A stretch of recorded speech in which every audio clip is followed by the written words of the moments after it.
The animal is the friend of our human beings. We live in the same earth. Animals and human beings can't be separated from each other. But some animals are getting less and less.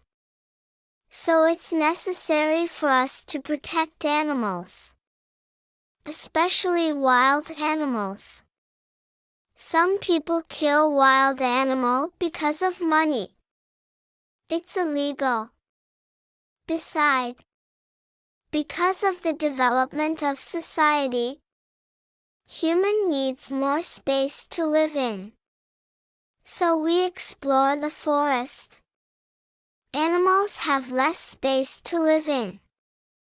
The number of wild animals decreases year by year. It's high time to take actions to protect wild animals.